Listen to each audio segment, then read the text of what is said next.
If you've never been to Chicago and are planning a visit, you may be wondering where to start and what to do. Well, I asked our good friend ChatGPT for the 10 best things to do in Chicago, so let's see what a robot deems to be the best activities for a visit to the Windy City. If you're new here, I'm Claudia. I'm a realtor in Chicago, but I was also born and raised here and have lived here my whole life. So I'm sure you can imagine my idea of the best things to do in Chicago are a little bit different than what ChatGPT had to say, but I will be remedying that in a future video, so make sure you subscribe so you don't miss the real tea. But starting off strong, we have a visit to the iconic Navy Pier. I'm gonna be honest, I don't hate Navy Pier, I really don't. Do I think you need to go there if you're visiting Chicago? I do not. The main reason being is it's really inconvenient to get to. It's basically on its own little island and it's definitely a time-consuming activity. So if you're short on time, I would skip this one, but if you do find yourself there, here are some things you should do. I personally think it's worth it to ride the Ferris wheel. The Ferris wheel is iconic to Chicago, not just because of the statement it makes and the view of the city you get along the ride, but because the Ferris wheel was invented for the World's Fair in Chicago in 1893. So it's a big part of Chicago and world history and a fun little activity. If you're looking for cocktails at Navy Pier, I'd go to the offshore rooftop. The food and drinks, to be honest, are nothing groundbreaking, but it's a lovely experience, especially if you can sit outside.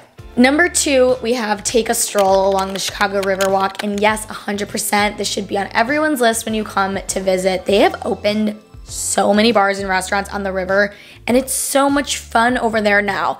For drinks, I like going to City Winery or Tiny Tap, and then for food, I like Portofino and River Roast. And if you're more on a budget, because the riverfront restaurants are expensive, you can literally get a hot dog or burger and sit on the steps by the river. A lot of the corporate girlies do this. I used to do it myself when I worked in an office downtown. It's really just a fun place to people watch and watch all the boats go up and down the river. If you want to go to this exact spot, it is between the LaSalle and Clark Street bridges. Numbers 3 through 5 I'm going to combine because there are a couple of museum options on this list, so I'm just going to bunch them all together. So we have the Art Institute, the Field Museum, and the Aquarium. I would say overall, you're not going to have a bad time at any of these places. If you like visiting museums in new cities, I think these are all great options. The Art Institute is beautiful and iconic. The building was built for the World's Fair, another big World's Fair debut along with the Ferris wheel.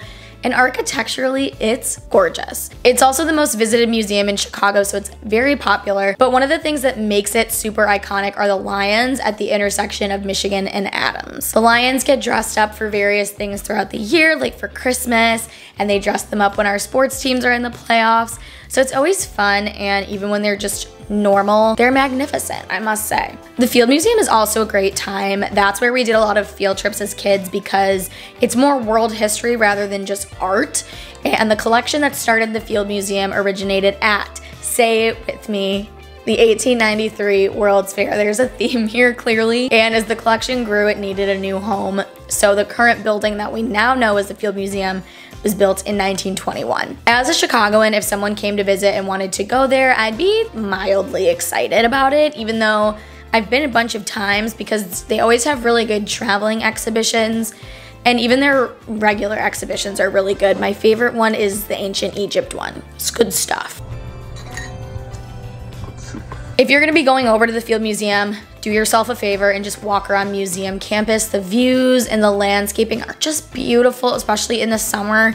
And that's also where the Shed Aquarium is as well. We've now reached number 6, so it's time to upset some people. Number 6 is explore the beautiful Millennium Park, which features the famous Cloud Gate sculpture, also known as the Bean. I'm not a fan of Millennium Park. I'm so sorry. It has nothing to do with the Bean. The Bean is cool. I won an art contest when I was 8 with this stunning, nearly exact replica of what the Bean looks like. Also, speaking of the Bean, apparently New York copied us and also got a bean. And I will be checking that out when I'm in New York this weekend. But I just never enjoy going to Millennium Park unless it's for some sort of festival like Chicago Gourmet or a lawn concert at the band shell. Those things I'm totally down for, but as far as like walking around a park goes, this one is just not the one I would recommend. You'll have a better time walking around Museum Campus or Grant Park or Lincoln Park. Maggie Daly Park, which is within Millennium Park, is fun, and they have a lovely ice skating rink in the winter, so if you go in the winter, that's my recommendation. And if you do find yourself at Millennium Park, go to my dad's restaurant, please. The pizza is so good. It's just a little walk down the road. That's all I'll say about it, but please go. Number 7, we have catch a baseball game at Wrigley Field or guaranteed rate, and I almost agree. But I would say if you're visiting for the first time, go to Wrigley. And I know Sox fans are gonna be so mad, but I'm sorry, there's just more to do around Wrigley. I think guaranteed rate is nicer and newer, and I always have a great time when I go there. But if you're new to Chicago and have never been and you wanna like walk around and check out some bars and stuff, Wrigley is much more suited for that type of adventure. Go, go, go! Hey, Chicago, what do you say?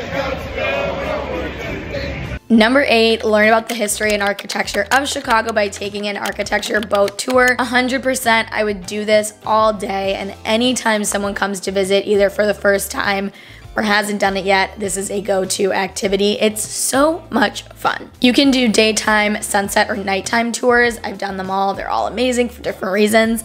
But I would say if you like had to pick one, I'd say do the sunset one and then go get dinner on the Riverwalk after. Number 9, take a trip to the top of the Sears Tower. No, skip. And here's why. It's fine.